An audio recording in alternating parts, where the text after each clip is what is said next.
Today's video, we're going to be going over Battlefield 6's Season 3 content.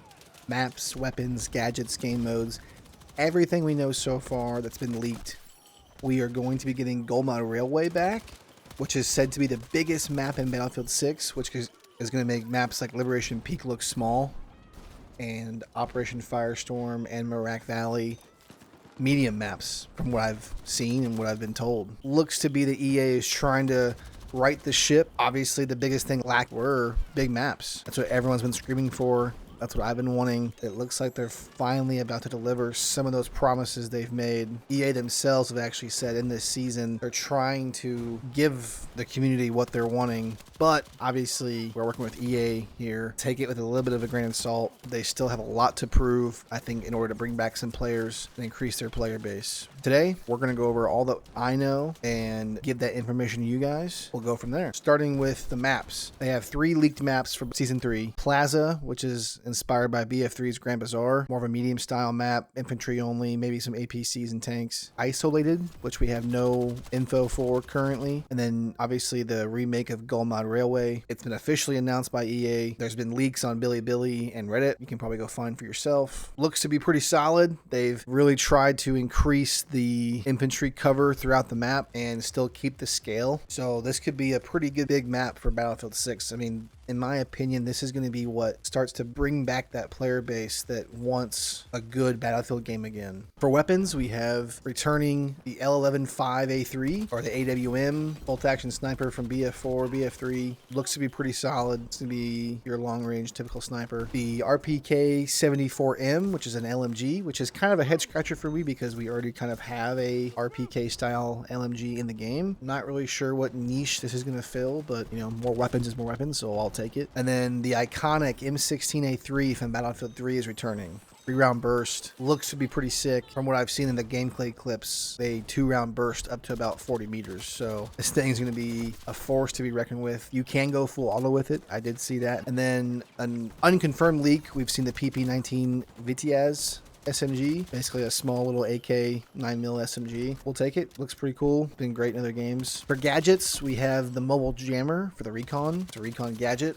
Seems to just jam enemy signal. And then as for map upgrades, they are sticking true to form with the battle pickups. So it looks to be, at least on Gold Mine Railway, we're going to have an artillery strike and a smokescreen pickup you can find throughout the map and call in artillery and call in smokescreen. So that's going to be pretty sick. Game modes, they're adding 2 new game modes, obliteration and infiltration. Obliteration is going to be more of a secure the bomb and destroy the enemy incom station. I think kind of like in the vein of demolition from Call of Duty. And then infiltration, 2-phase infiltration mode, collecting and hunting involving HVTs. So seems to be more of a classic spin on your high value target game modes. And then there is a gauntlet game mode. It's alliances. It's a new spin on existing gauntlet game mode. Can't wait to see how it all plays out. This could be a very big season for Battlefield 6. I think this is honestly make or break it for this game. If they can provide a solid season with big maps that play well and make it happen, I think it'll be a step in the right direction for sure. Now, as for the patch notes for update before Season 3 goes live, I have the official patch notes here. It will arrive on April 14th. It comes with new content and improvements, including the Operation Augur limited time mode, the LTV, the Ripper 14-inch, and a new Battle Pass bonus pass. A new Battle Pass bonus path.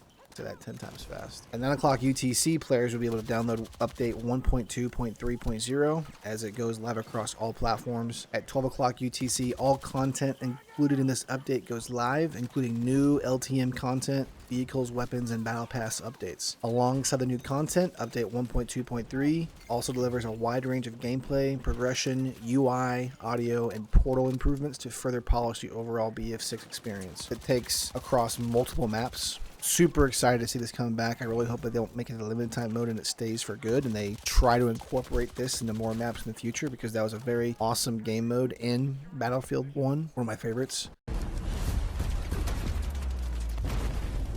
Pressure is building in Germany. Both PAX and NATO forces are using everything at their disposal to take control. This is Operation Augur. Operation Augur links the new Season 2 maps contaminated in Hagenthal Base in a reimagining of the classic fan favorite mode, Operation. Just like the original, attackers fight to capture key sectors while defenders try to stop their advance. But in Battlefield 6, we've pushed and optimized this mode to lean heavily into squad and tactical play. Players must rely on squad members, spawn beacons, and vehicle spawns to quickly get back on the objective and into the fight. The fight kicks off on the rocky terrain of Contaminated, where attackers can use the VL7 smoke to their advantage and push their opponents back, while defenders hold the high ground and fortified positions against the oncoming onslaught. After securing the surface sectors, you'll descend into the depths of Hagenthal Base and engage in claustrophobic close-quarters combat where team coordination and fast reactions are critical. Whether your squad decides to go in all guns blazing, tactically snipe from the rear, or blast through to open new flanks, this is where the battle really heats up. Operation Augur will be coming in Hunter Prey, the final phase of Season 2, and the feedback we get from you will be mission critical to how we evolve our approach to operations in the future.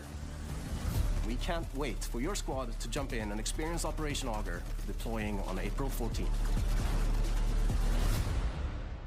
Obviously, there's a Battle Pass bonus path. It'll have cosmetics, rewards, stuff like that. There's a new vehicle, the LTV. The NATO variant of the Traverser Mark II arrives. Built to keep squads in the fight, the LTV supports your team with spawn functionality and health and ammo supply stations. With 4 seats available, it gives your squad the space and support needed to stay together, push objectives, and hold ground under pressure. There's a new weapon, Ripper 14, to blade, built for aggressive close quarters combat. It's going to be in the new Battle Pass progression, Hunter Prey. And here are the major updates for 1.2.3. Operation Augur, alongside the LTV and the new machete, and a new Battle Pass bonus path that expands the rewards available during the fight for survival. Progression is going to feel more rewarding. Weapon XP and vehicle XP are now earned through active use, alongside kills and assists.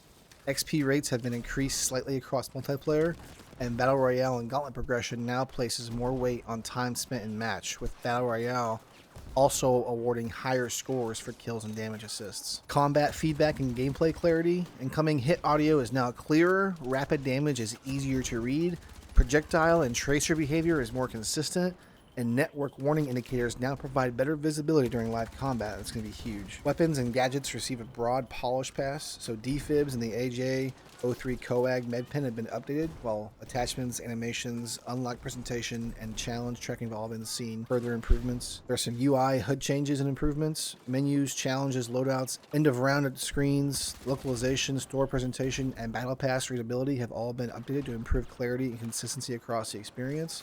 Please get rid of the Hulu-styled menus, please, for the love of God. And then there's been some Portal AI and audio setting enhancements. So bot support has been expanded across multiplayer and operations. Portal tools and web app behavior have been improved. Audio has received further polish, and new controller tuning support has been added through the Dead Zones draw tool. Here is the changelog, massive changelog. You guys can read that. Pause it if you want to go through all of them. Defibs, now this is a big one, fellas. So in this update, they're bringing a balance past the defib. They're aiming to improve game flow and overall combat pacing. So basically what this means is they've added a progress crosshair while you're charging your defibs. So instead of being revived at 100% health, it now only does 50% health if you defib them instantly, and you can charge it up to 100%. And then once you charge it, it'll have 3 charges. So let's say you charge your defibs, you can get 3 full revives off before you have to charge again. So, and that also applies to the damage you deal if you try to defib an opponent. So think of it as a 2-hit kill for instant, or if you charge that sucker up, you get 100% damage on 1 full charge. The rate of fire is reduced. Curious to see how that plays out. There's a 3.5 second charge before a revive can be performed now. And then revives now restore between 50 and 100 health based on charge level in the 10-point increments. So 50, 60, 70, 80, 90, you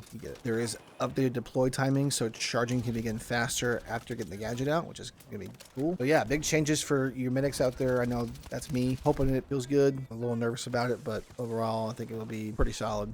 That's the update coming out on the 14th, boys. Getting ready for Season 3. Super excited for what Battlefield has in store. I'm trying to be optimistic, but, you know, I have been let down these last few months with how they've been operating. But if they really decide to start taking things seriously and taking their community serious, hopefully they'll understand that they had one of the highest selling games last year, and people want bigger maps, more guns, and a better overall balance, because this game could be huge, and it can continue to be huge if they put work into it.